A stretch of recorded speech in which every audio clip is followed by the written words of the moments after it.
আসসালামু আলাইকুম hello viewers ষষ্ঠ শ্রেণীর শিক্ষার্থী বন্ধুরা আশা করি ভালো আছো। তোমাদের আজকে ধারাবাহিক আলোচনা অংশ হিসেবে আমরা 14 পৃষ্ঠা আলোচনা শুরু করব। দেখো এখানে বলা আছে 14 পৃষ্ঠা পাঠ 7 ও 8 তথ্য ও যোগাযোগ প্রযুক্তির গুরুত্ব। খুবই গুরুত্বপূর্ণ একটা ক্লাস, তোমরা শুরু থেকে শেষ পর্যন্ত ক্লাসটা আমার সাথে দেখো, আশা করি অনেক কিছু শিখতে পারবে। তাহলে চলো আমরা আলোচনা শুরু করি। যে প্রযুক্তি এতগুলো ব্যবহার রয়েছে সেটা যদি গুরুত্বপূর্ণ না হয় তাহলে কোনটা গুরুত্বপূর্ণ হবে? ঠিক আছে, একটা প্রশ্ন ছুড়ে দিছে। শুধু যে অনেকগুলো ব্যবহার হয়েছে তা নয়, প্রত্যেকটা ব্যবহারের বেলাতে তথ্য যোগাযোগ প্রযুক্তি কিন্তু পুরো ক্ষেত্রটাকেই সম্পূর্ণ নতুন একটা রূপ দিয়ে ফেলতে পারে। সত্যি কথা বলতে গেলে পৃথিবীটা এখন এমন এক পর্যায়ে পৌঁছে গেছে, আমরা যদি আমাদের জীবনের কাজকর্মগুলো তথ্য আর যোগাযোগ প্রযুক্তি ব্যবহার করে না করি তাহলে আমরা অনেক পিছিয়ে পড়ব।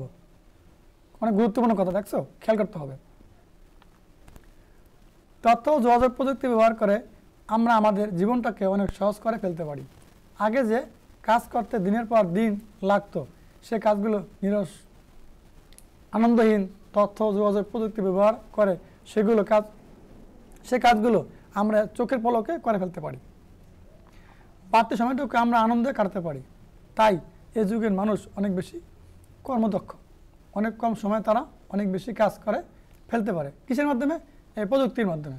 দেখো এইটা ছিল পুরাতন আর এটা ছিল বর্তমান। আমরা আগে অনেক ঝামেলা পাওয়া হতো কাজকর্ম নিয়ে, এখন আমরা মুহূর্তের মধ্যে যে কম্পিউটারের সামনে বসে ল্যাপটপের সামনে বসে সমাধান করতে পারি।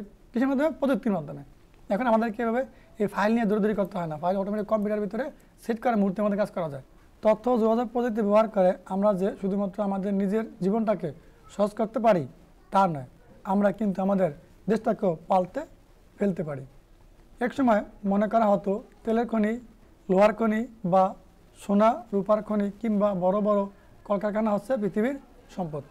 ঠিক আছে, কিন্তু এখন বর্তমানে না।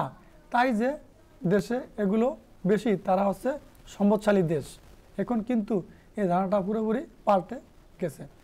এখন মনে করা হয় জ্ঞান হচ্ছে পৃথিবীর সম্পদ। খুবই গুরুত্বপূর্ণ কথা, মনস্কার করতে হবে। আর যে দেশের মানুষজন লেখাপড়া শিক্ষিত, যারা জ্ঞান চর্চা করে সেই দেশ হচ্ছে সম্পদশালী দেশ।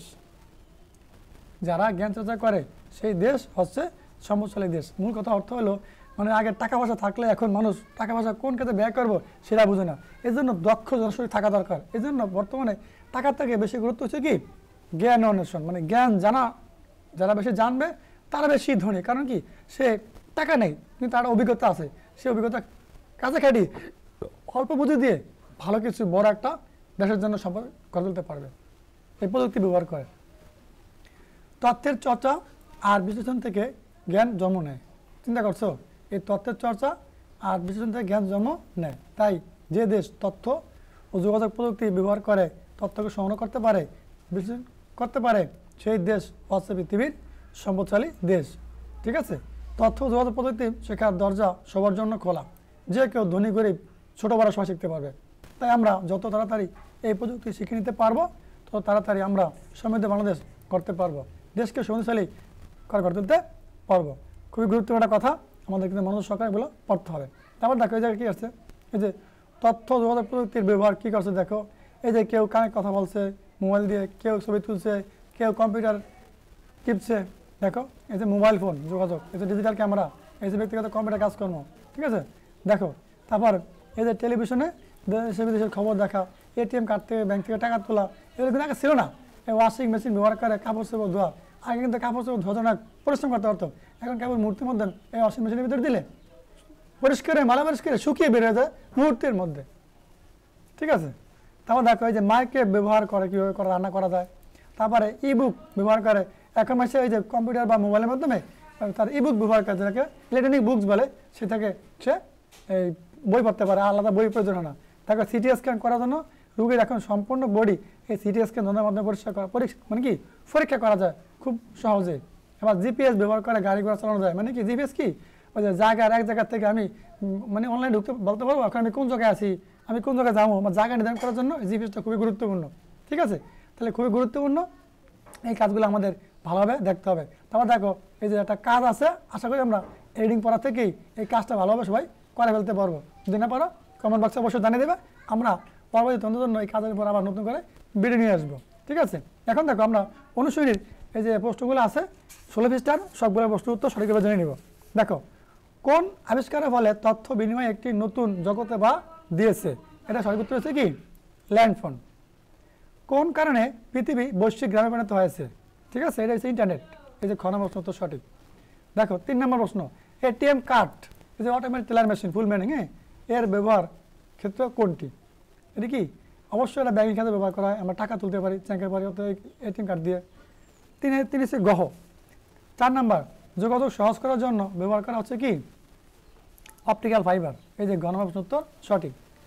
তথ্য যোগাযোগ প্রযুক্তি হলো নতুন নতুন হার্ডওয়্যার সফটওয়্যার উদ্ভাবন, পৃথিবীর যে কোনো স্থানে তথ্য পাওয়ার সুবিধা, তথ্য বিনিময়ের অবধারিত সুযোগ। অবশ্যই এটা 3 সঠিক। ক গহ মানে সংখ্যা 1 2 3 ঘ নম্বর প্রশ্ন উত্তর সঠিক। দেখো পড়াটা অনুচ্ছেদ আমরা পড়ে নেই। নিচের অনুচ্ছেদটি পড়ো, 7 ও 8 নম্বর প্রশ্ন উত্তর দাও। ভালো ফলাফলের জন্য একটি বাণিজ্যিক ব্যাংক ফারজানাকে মাসিক 10,000 টাকা মানে কি লিখছেন 1000 টাকা বৃত্তি প্রদান করে। বৃত্তির টাকা উঠানোর জন্য ফারজানাকে ওই ব্যাংকে হিসাব খুলতে হয়। হিসাব খোলার সময় আবেদনপত্রে নাম, জন্ম তারিখ, পিতা মাতার নাম, ঠিকানা সব কিছু স্বাক্ষর ইত্যাদি ফর্ম পূরণ করতে হয় আর কি। ফারজানার হিসাব খোলার সময় আবেদনপত্রের নাম, জন্ম তারিখ, পিতা মাতার নাম, ঠিকানা স্বাক্ষর ইত্যাদি কী বলা হয়? এগুলো কী বলা হয়? খুবই গুরুত্বপূর্ণ, খেয়াল করে কিন্তু এগুলোকে বলা হয় তথ্য। এই যে 6 ক প্রশ্ন উত্তর সঠিক। তারপরে 7 নম্বর বলছে, ব্যাংক থেকে দ্রুত টাকা তুলতে ফারজানা কোনটি ব্যবহার করবে? অবশ্যই এটিএম কার্ড ব্যবহার করবো। ব্যাংকে যাওয়া লাগবে না, একটা বুথ থেকে যে কোনো মতো টাকা তুলতে পারবো। এটা হচ্ছে কি 7 গহ। তারপর 8 নম্বর, আমাদের দেশে কৃষকেরা তাদের সমস্যা সমাধানে তুলনামূলকভাবে বেশি সহায়তা পেতে পারে কোন প্রযুক্তিতে? কোন প্রযুক্তিতে? মোবাইল। এটা খ নম্বর প্রশ্ন উত্তর সঠিক। এখন দেখো 8 নম্বর প্রশ্ন পড়লাম আমরা যে কৃষিকাজের জন্য সহায়তা পেতে পারে কৃষকেরা মোবাইলের মাধ্যমে। 9 নম্বর প্রশ্নে বলছে কি 8 নম্বর প্রশ্নের যে উত্তরটি তুমি পছন্দ করেছো সেই উত্তরটি পছন্দ করার কারণ বিষয় ব্যাখ্যা করো। আমি তোমাদেরকে বলে দেই, তোমরা সুন্দর করে লিখে নিবে। খেয়াল করো, এনে বলা আছে মোবাইল। এখন কেন বলা আছে যে আমি 8 নম্বর প্রশ্নের উত্তর নির্ধারণ করছি এটা মোবাইলের মাধ্যমে আমরা কৃষকেরা সহজে সুযোগ সুবিধা নিতে পারি। এখন তাদের প্রশ্ন হলো কেন কী জন্য সুযোগ সুবিধা নিতে পারো, সেগুলো পছন্দের কারণ কি যুক্তি সহ ব্যাখ্যা করতে বলছে। আমি তোমাদেরকে বলে দিই, তোমরা সুন্দর করে লেখা লিখে নিবা। খেয়াল করো, মোবাইল কি? এখন আমাদের প্রত্যেকের ঘরে ঘরে মোবাইল ফোন আছে। তারপর মোবাইল আমাদের সবসময় লগে বা সাথে থাকে বা বাসা থাকে, আমি বাড়িতে থাকি।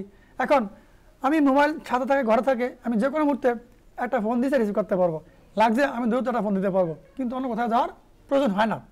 ঠিক আছে, এই ছিল পছন্দের মূল কারণ। তুমি যদি আর কিছু লিখতে চাও তার নিজের ইচ্ছে মতো রিডিং পড়া থেকে বানিয়ে লিখতে পারবা যে আমি কি মোবাইলের মাধ্যমে দেশে খোঁজখবর নিতে পারি, আত্মীয়স্বজন যারা আছে তাদের সাথে যোগাযোগ করতে পারি, তারপর কৃষি খোঁজখবর আমার দ্রুত নিতে পারি এবং মোবাইলের মাধ্যমে দেহে কথা বলতে পারি, আবার খোঁজখবর নিতে পারি, তারপর আমার দেশের বর্তমান অবস্থা খোঁজখবর নিতে পারি এবং কৃষি পণ্যের দাম কীরকম জানতে পারি এবং অবশ্যই সবার সাথে যোগাযোগ করতে পারি। এগুলি ছিল কি এই যে আমার মোবাইল ফোন ব্যবহারের বা পছন্দের মূল কারণ। আশা করি আজকাল তোমাদের কাছে অনেক ভালো লাগছে। ভিডিওটা লাইক করে এটা কমেন্ট করে গুরুত্বপূর্ণ তোমাদের মতামতগুলো জানিয়ে দেবো। আমরা ধারাবাহিকভাবে তোমাদের জন্য এই ধরনের ভিডিও নিয়ে আসবো। সবাই ভালো থাকো, সুস্থ থাকো, সুন্দর থাকো। আর আমাদের ম্যাথ তৈরি অর্জন ইউটিউব চ্যানেল এবং ফেসবুক পেজের সাথেই থাকো। আল্লাহ হাফেজ।